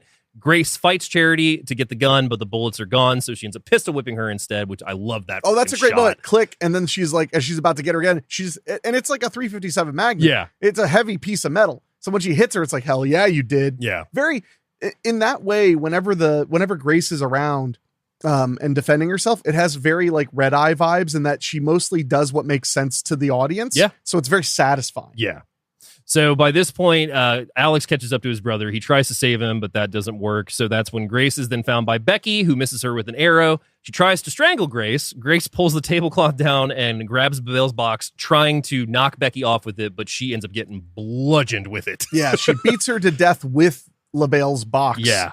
Which is a great, payoff, a great setup. It's very, very, I mean, the movie, it really moves this fast. It's 95 minutes and it just goes and goes and goes and goes and goes. Yeah. Plus, if we tried to break it down harder, you'd have to remember all these people's names. Yeah. Good luck. Yeah. I mean, not just you, but I mean, the audience. The audience, too. Yeah. So Alex comes in, sees that his mom has been bludgeoned. And by this point, he's like, okay, well, since you're probably not going to take me back, I guess now I'm just going to kill you. I guess I'm just going to go along with it. Yep. Yeah. Yeah. So everyone Sad. continues the ritual now. Grace is tied down once again. And just as Alex is getting ready to plunge the dagger, Grace breaks free from Elaine's grip. And that's when the dagger goes into his shoulder. She gets off the table, holds the dagger towards the family while screaming. And right at this point, we realize the sun is up. Yes. The sun has now risen entirely. Yeah. And they're all standing there scared, looking at the light coming in. And this is such a brilliant moment. Oh, yeah. Because now it's all coming home to roost. All the concepts we've been fed throughout this whole movie, it's all here to roost. And as the sunlight hits them, they all kind of close their eyes like afraid. Waiting. And then nothing happens. Nothing but of course, happens. Again, remember what I said about how like they're like the most insufferably ignorant adults? Like they just have no skill of anything. They're also impatient. Yeah. Because they're just kind of like, nothing happened. You mean it was all bullshit? Yeah. And I love how they like turn to Grace. They're like, nothing's happened. And she's like, "Rrr!" Yeah. Because she's like ready. She's like a caveman. Oh, like yeah. she's ready to just She's fight ready to kill. for life. So also, while this has happened, fire has now broken out in the mansion as well through the various fights. So the mansion is slowly starting to burn. And Right. that's when we also hear a familiar record get thrown back on. And it's the hide and seek song. And I love this because the record's warped because of the heat. Yeah, so yeah. it sounds really murky and everything, but the song's still playing. And so Aunt Helene is just like, well, fuck it. I'm still going to kill you anyway. Charges towards her. And then boom. she explodes She into explodes. basically just liquid Yeah. blood. Yeah. And the reason I love this, as the family begins to all explode one by one, the reason I love this is because overall, would I like if it were me writing it, I would kind of like it to all be not real Mm-hmm. because that could be like a really mentally woe. Yeah. But you know, when it turned out to be real, it could have been done lame. They could have like turned to ashes Yeah. or you know, something. Having them just explode is what really makes it work great. Oh, Because yeah. it's shocking. It's kind of funny. It's funny. Because you're just like, That's the wow. uncomfortable laughter I was talking about. It's Yeah, just like yeah. that first one Oh. when it happened with Helene, it was just like, oh, shit. Yeah, because you're like, well, hell's bells. And There then you the go. family just follows in turn. You've got Tony who's like crying that he doesn't want to do this anymore. Charity, she's like, I want to go home. Explode. Boom. Yeah. Everybody just starts The little exploding. her two kids explode off Yeah. screen, but they like go through the doorway and then you see bam, bam, bam. Yeah. 3 of them explode all So in the a row. only one left now is Alex as he's facing off with Grace. And he's like, I'm sorry. I didn't want to kill you. And she's like, yeah, I didn't want to fucking die. Yeah, I love that line. So he's asking for her forgiveness. She just takes her ring off, throws it at him. And as soon as the ring bounces And she off says, of I him, want a divorce. I want a divorce. And hits Yeah. him with it. Yeah. As soon as the ring bounces off of him, he just blows up right in front of her. Which made me wonder if the actual deal was they both could have lived If she hadn't done they that. were married. yeah. That would have allowed It's a them nice to, touch. to live. I don't know, or it could have just been the weird timing of their explosions. Because Yeah. at first, when the old ant explodes, you're like, oh, maybe it's like senior most downward. Yeah. But then it just kind of they just start Just popping goes all off over the and popping place. off. Yeah. So it's that did make me wonder. But regardless, the timing is beautiful for it. He explodes. She gets splashed in the face yet again with blood. Yeah. And the way they play up her just standing there with the blood in her face, like, and then they hear the sirens coming from a distance. Well, you forgot the best part. Flames kick up in a chair at the head of the table, and we see a very quick shot of LaBelle who just nods at her and then fires away, and she goes, fuck. No, it's perfect. It's perfect. So then, as she hears the sirens wailing off in the distance, she goes out to the front step, Yeah. sits down in her bloody wedding dress, and on her way out, she grabs the pack of cigarettes Yeah. from the dead From Becky. Becky. Yeah. She lights up a cigarette and just smokes it like with a shaky hand covered in blood as Yep. the police lights light up. And that, Well, the cop walks up. oh yes, yeah. And he goes, he goes, "What Yeah, he goes, what the hell happened here? She takes a puff off the cigarette, blows the smoke, and goes, in-laws. In-laws. And that is Yes. 2019's Ready or Not. And that's such a memorable image, her on the stoop with the cigarette. I've seen that in so many memes. Oh, yeah. You know? Oh, yeah. No, it's a very, very popular one. So would you like to guess? Oh, I was wrong, actually. Would you like to guess what the budget was? 12? 6. 6? Oh, wow. It was okay because I thought it was 8. Well, you said 8 I said earlier. it was 8, yeah. 6, that's a very low. I thought it was really reasonably low. Yes, $6 million is the budget. Opening weekend, which is August 25th of 2019, it makes $8 million, grossing in the US and Canada $28 million, going on to gross worldwide $57 million. That's a really great hit. Yeah, big hit. So principal photography began on October 15th, 2018 and concluded on November 19th of 2018. The 35-day shoot took place at locations around Toronto, Ontario area, including Casa Loma, Sunnybrook Park, and Clareville Conservation Area, as well as the Parkwood Estate in Oshawa, Ontario. Wow. A lot of the film was filmed at Casa Loma in Toronto, Ontario, Canada. It is a designated heritage property and is a museum that is open to the public. You can take tours of the building and learn about its history. You can even walk through some of the secret passages. Many movies were filmed there, including Crimson Peak from 2015, The Pacifier from 2005, X-Men from 2000. Exterior shots of the mansion from the film were from Parkwood Estates in Oshawa, Ontario, which are the same estate grounds used in Billy Madison in 1995. The Goat Pit was the only set built for this film. That's surprising. Yeah. Wow. So the bedroom is part of Casa Loma preservation, meaning not only were they not allowed to light any candles, but they also couldn't touch half the furniture or decorations. Oh my God. That's rough. LaBelle means lease agreement in French. Mr. LaBelle allows the family their wealth. I do love that one part where the head of the family, where he just turns to the picture of Victor and he goes, couldn't you have negotiated better terms? Yeah. Like maybe not a family termination clause. I love that moment too. They submitted nearly 200 fictional board game names, but only 8 or so were cleared by the legal department. The games in the cabinet are Family Ritual, Secret Council, LaBelle's Gambit, Sunrise, and Abracadabra. Pretty solid. Yeah. Pretty solid choices. The first long shot of the two kids running through the hallways are actually 3 shots with 2 cuts edited when the 2 kids turn a corner and the image goes dark. I love that opening too. Oh, It yeah. really gets you kind of like amped. For it, yeah. The montage of the family preparing and donning their robes in the lead up to sacrificing Grace originally showed Daniel drinking more, but Brody wisely suggested a take where he goes the opposite direction and is clearly sobering up instead. That's the one they ended up going with. Nice. Okay. Margot Robbie was considered for the role of Grace before Samara Weaving was cast. The two actresses are noted for their similar physical appearance, being of similar age, and both being Australians. Yeah, that okay, Samara is Australian. I didn't know if she was Australian or if she was a Kiwi. Yeah. So, but I could see Margot Robbie, but I could see they couldn't afford her to save their lives. By this point, yeah. Because I think by this point she had done Suicide Squad. She was a huge name. Yeah. I mean, for a $6 million movie, I mean, you'd have to be Blumhouse to get Margot Robbie on that low budget. Grace's shivering in the photo shoot scenes wasn't performative. In the commentary, Samara Weaving mentioned that it was cold when they were shooting that scene, hence her shivering, but it worked to make her look more convincingly nervous, something Weaving herself admitted. I believe that. I mean, it's Canada. Yeah. Samara Weaving, by the way, the niece of Hugo Weaving. Oh, I didn't know that. Yeah. During the wedding photos, Charity tells Daniel that Grace will never be a part of the family. Daniel replies, of course not. She has a soul. At the time, this seems like a slight against his wife and family. Later, it is revealed that the members of the family have sold their souls to Mr. LaBelle. That's a good point. It is heavily implied that Grace is rejected by Mr. LaBelle for 2 reasons. One, because her motive for marrying Alex was indeed love and not just money. Grace's soul would be more difficult to attain. It is also mentioned that both Charity and Fitch had no issue selling their souls in exchange for materials, whereas Grace longed for a family. 2, Helene draws comparison between herself and Alex, both resisting their destiny by trying to leave the family only for Mr. LaBelle to reject their spouses, forcing them to stay. Mr. LaBelle may have sensed that Grace's innocence and purity would lure Alex away from continuing the tradition and disown his family. Oh, how did you say she was related to Hugo Weaving? Niece. Okay, I thought that's what it said. Yeah. You said, but I want to make sure because I was curious to get a picture of him, and then I saw niece. I want to make sure. Yeah. It said niece. That's wild. The MPAA requested they translate the Latin used during the sacrificial ceremony so they could properly rate the film. Well, yeah. 17 different versions of Grace's wedding dress were created by costume designer Avery Plews to show the progress of Grace's night and how her clothes corresponded to her attitude. They did a phenomenal Fantastic job. Yeah, absolutely. Samara Weaving had to be taught how to drive, or at least how to look like she's driving. Oh, wow.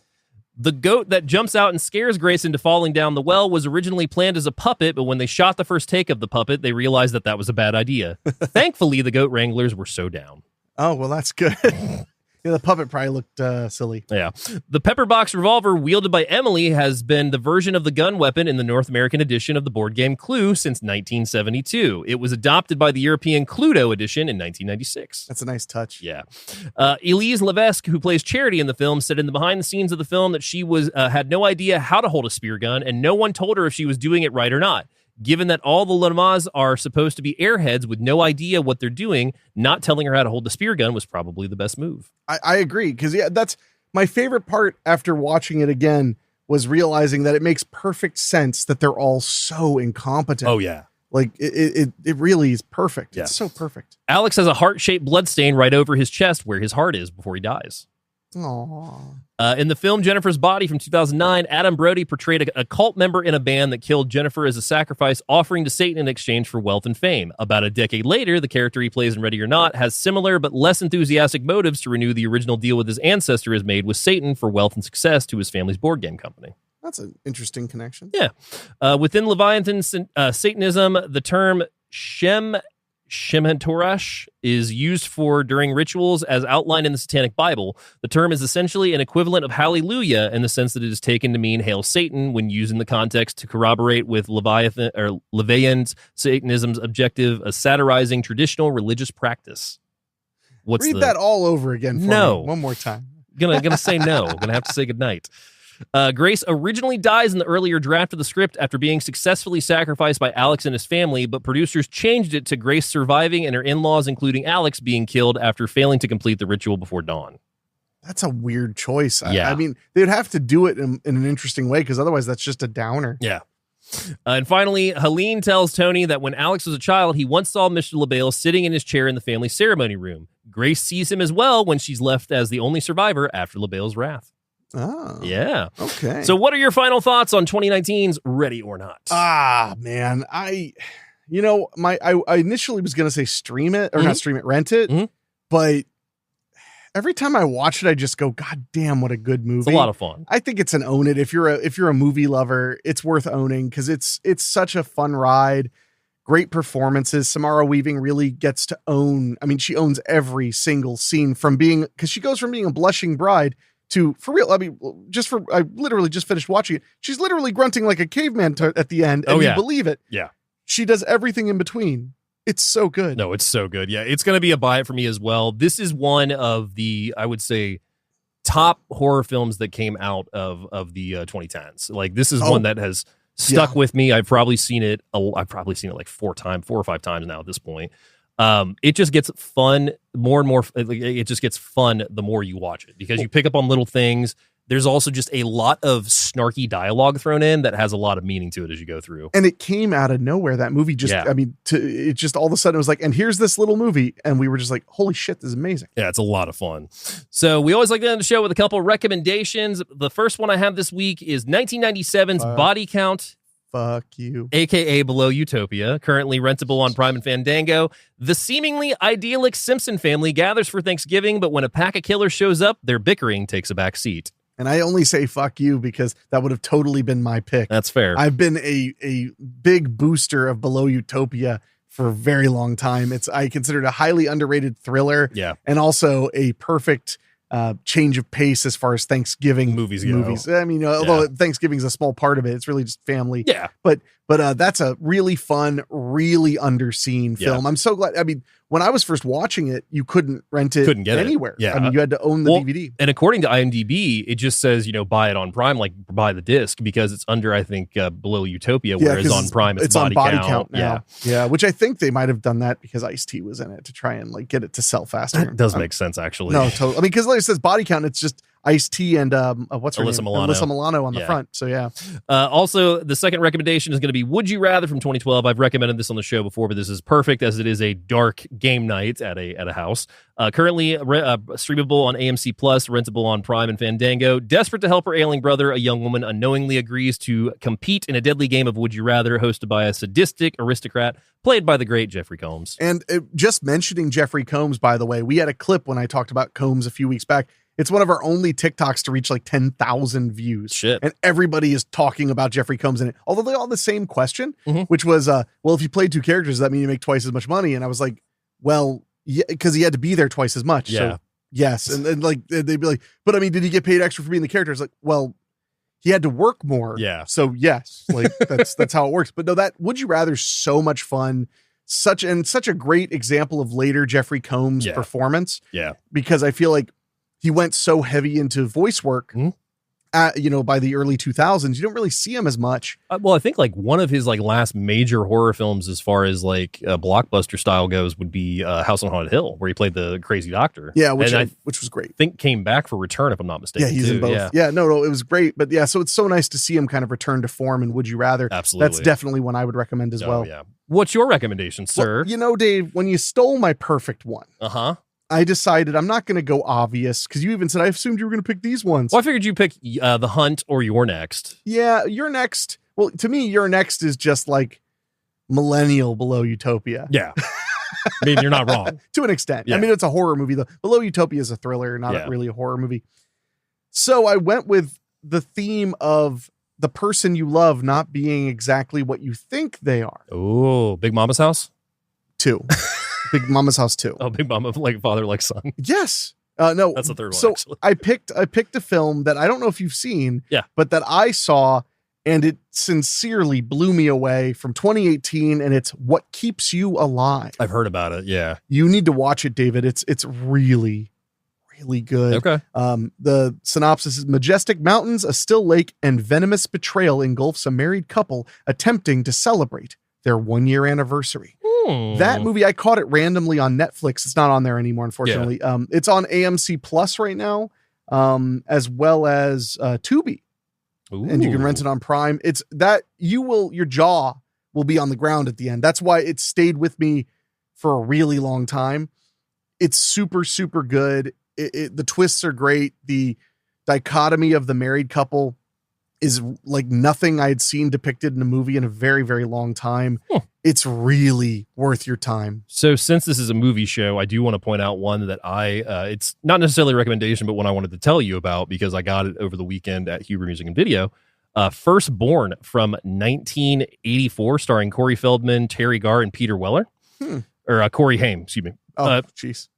Teenager must protect his family when his mother's sinister new boyfriend begins exerting his authority in their home. And Peter Weller is the boyfriend, obviously. Of course. I have not seen this, but this looks awesome, and I got the Blu-ray recently. I saw it on cable. Okay. Because he was younger. Yeah. He just like kind of moves into the house and starts. Yeah. This is 3 years before RoboCop. He's like bullying everybody. Yeah. But it like gets psychotic. That's a great film. I'd love to revisit that. You should bring it over. I shall. Once my crazy things are done, we should really do a Sunday. No, we absolutely just watch should. some movies or something. So, do we have any emails this week, good sir? We are maggoty with emails. Ooh. We have 3 emails. If you want to email us, by the way, you can head to doyouevenmovie.com or email us at doyouevenmoviepod@gmail.com. We love to hear your suggestions, your thoughts, etc. This first one is from our good buddy Skunk. Oh, awesome. I haven't heard in a while. And I did reply to this ahead of time because the subject was Evolver ? And then also some suggestions. Yeah. So I did skim this one because at first I thought it wasn't just for the show. I mean, it's not just for the show. Yeah. So he said, hey, Henrique and Double D, I just finished listening to the Wishmaster episode. And did I hear you right, Henrique? Did you say you have an Evolver poster? He does. The reason I opened it was I sent him a picture of the other side of the studio so he could see the Evolver poster. And his reply was, no way, that's so freaking cool. And I didn't even all I made sure was it was lit so you can see all the lights and stuff up against it because this room is, it's a little full. It's a little cramped. Oh yeah. Let's build a studio at your place then. But anyway, so beyond that, man, if you do, that's rad as hell. One of my all-time favorite schlocky slashers. Like a Sci-Fi Channel mashup of Arcade, which also has Q, aka John DeLance, in it, and Chopping Mall. I happen to have an Arcade poster my friend got me, but to have an Evolver one to go with it and my Nightmare 5 one I still need to frame would be sick. Completely forgot about Arcade. Oh, Arcade's fun. Arcade's fun. Yeah. That and the brain scan shout out, honestly, got me thinking about some films I'm sure you guys love or would love that you haven't covered yet. Oh. Or if you have, I somehow missed those episodes. My bad. The aforementioned Evolver, Arcade, and Chopping Mall, of course, but also Death Machine, Virtuosity. I do love me some Death Machine and Virtuosity. Virtuosity is one I watched on cable so many times as a kid. I would love to revisit it. Yeah. Ghost in the Machine. Ghost in the Machine's great. And they said, surprised that didn't come up during your Final Destination episode, actually. Yeah. Ghost in the Machine's a good one. Man, I would love to hear you guys talk about all of those movies. I seem to have a bit of a fascination with sci-fi horror, especially stuff with virtual reality and robots. Ooh. Probably explains my love for Lawnmower Man, Terminator, Matrix, etc. We should definitely do Virtuosity at some point. Oh, yeah. I mean, we could do all of those, but Virtuosity is one that I have like a lot of childhood nostalgia for. Evolver would be fun, although most people are like, what? Chopping Mall would be a fun one. Yeah. Anyway, I love hearing the pre-movie talk before the show. Getting these deep dives into your personal lives is what made Welcome to Prime Time more than just a podcast about Freddy's nightmares. Anyone can wax on about a TV show. You guys brought heart to it. Thanks for keeping us entertained, Skunk. Awesome, Skunk. Thank you, Skunk. That was a great email, and I'm glad I could blow your mind with my. I have so many posters like Evolver. Yeah, you do. And most of them, I'm actually getting ready to organize them so I can store them properly because I do not have enough walls. But yeah, I have a ton of those. Yeah. So this next one is from my buddy, Madan. Okay. He is the director of sales at bobbletopia.com, who sent us the awesome bobblehead of, we have a Freddy and of course the Wright brothers, which the Wright brothers one, they actually made themselves. It's like they didn't like wholesale it. They built that one. Yeah. If you ever need a bobblehead, you head to bobbletopia.com. They also support the Weekly Spooky podcast, and I'm always thankful. Hell yeah. So this one might be a little, I skimmed it real quick. Okay. This one, I'll do my best on off the top of my head. Yeah. Hey guys, I was listening to the episode on Wishmaster, great by the way, and I was fascinated by some of the tricks of the movie business. For example, bad guys never blink, which adds to their villainous. Yep. Some actors scream for 20 minutes to make their voices hoarse. Mm-hmm. Other actors drink protein shakes to change their voices. During eating scenes, actors will spit out the food after each scene. 10 to 30 takes of eating a sandwich adds up. Anyway, I'm curious about many of the other tricks Hollywood does that we don't think about. I'd love to hear more of these. Thank you. Go ahead. Well, I have one off the top of my head, which is using water.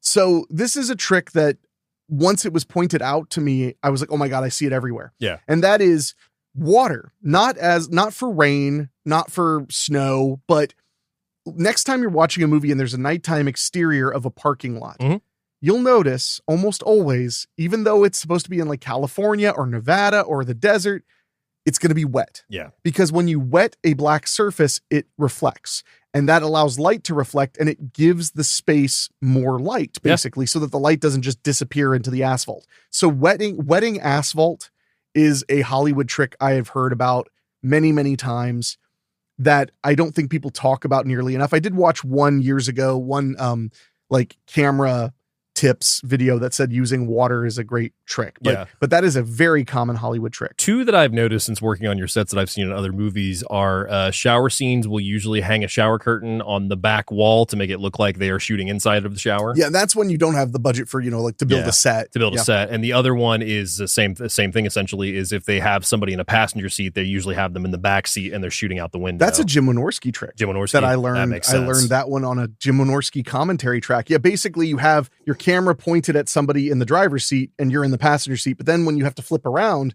you can't sit in the driver's seat. So it works especially well in SUVs because they have big windows. So then you sit in the back seat and have the passenger on the passenger side in the back seat so you can show the window going through. We use that trick in a bunch of movies, Babysitter Massacre, Haunted House of Sorority Row, because it's so much faster than having to rig something and then worry about your camera hanging off of a car. That's a good one. The trick with putting the shower curtain against the wall for a shower scene, I actually learned that from the commentary track on American Nightmare. Yeah. That's how I first learned that trick.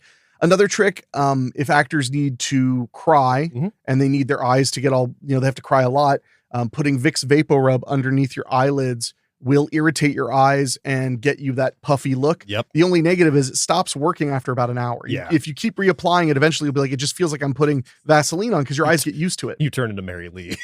Yeah. I mean, I used to keep a jar when we were doing the horror movie stuff. I would always keep a jar of Vicks VapoRub in my pocket of my vest. And when I pull it out, I say it's instant acting in a jar. Yeah. Just when you need it. The other one I've always loved because it's so simple when you think about it is driving. When you're showing driving, you literally have somebody taking a light and running it over their head, over this side, over that side. And there are a million ways you can do that. You can also put a light on an arm and spin it. Yep. Another trick, similar, but if you're in an interior that's supposed to be like on a busy road, like a diner or something, you can take a giant reflector that's basically a mirror and slowly spin it so that every so often light passes as if it's like cars passing and catching light. The first time I saw that and understood how it was done was on Eddie Presley. That's how they did it in all their diner scenes. You'd notice every now and then a little That makes sense. light would flicker by. Yeah. So that one works really well. Another one is Fred Olen Ray said in his book, basically, that when it was coming to the sci-fi movies that he was doing, he would just scour the sides of roads for like old radiators, old AC units, anything that he could spray paint, dust off, or just basically mount to a wall will give an impression to a sci-fi movie, depending on what it looks, basically. Texture, technology and texture. That's how you make dystopian films. Yeah. You know, if you have a bunch of, I mean, famously, James Cameron used McDonald's containers. Containers. It was burger containers back when they were styrofoam, and he'd paint them. And depending on what paint you use, it'll also kind of melt them a little and make them look really worn out and stuff. Lots of stuff can be made out of literal garbage. Yeah. Another one, I was trying to think there, because the problem is coming up with all these off the top of my head, because I have a massive, it's one of the reasons I get hired as a set producer so often is I have a big toolkit of like little tricks that work for small things. Yeah.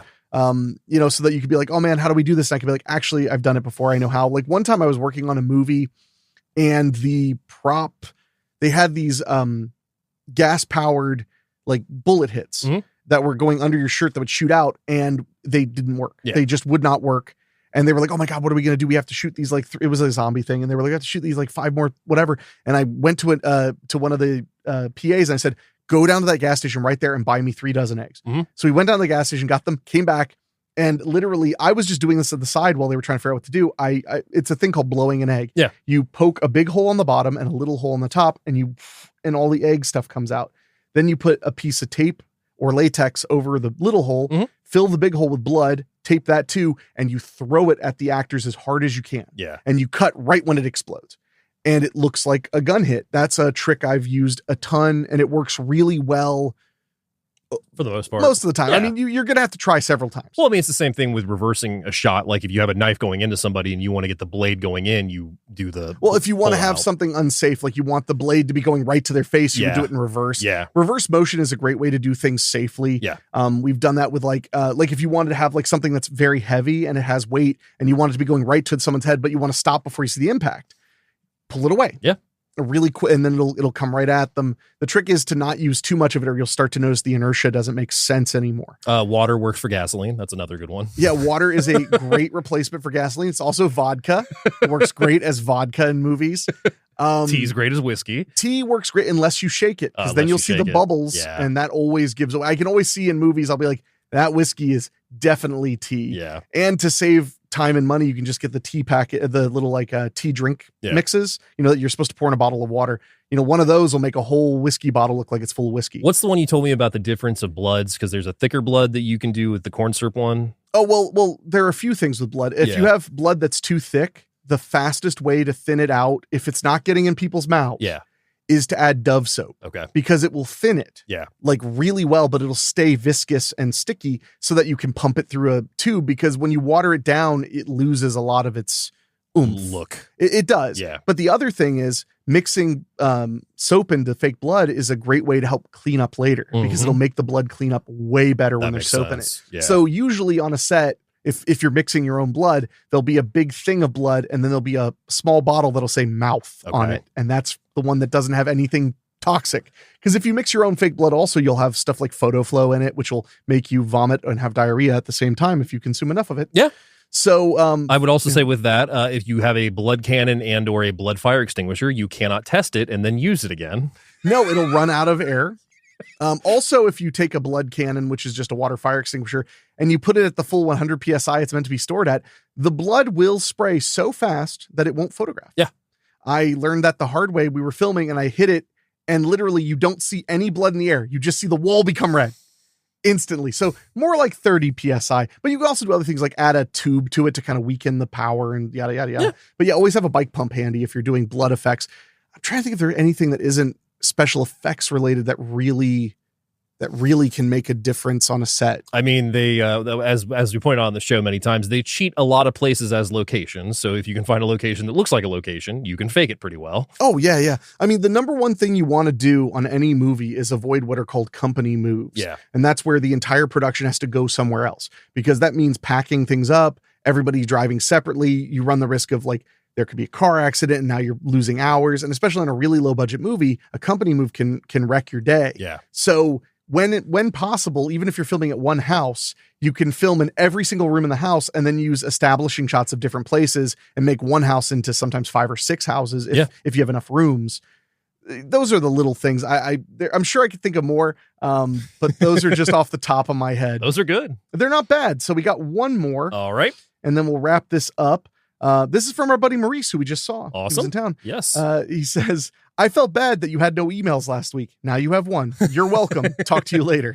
On a more serious note, great episode last week. Karate Kid is one of my all-time favorites. And with Gladiator getting a mention, it dawned on me that you should talk about that sometime. I would love to. Gladiator I talked about it last week on the show. A recent discovery from the same guy that shot Karate Kid, shot Gladiator, 1992 boxing movie with Cuba Gooding Jr. and James Marshall.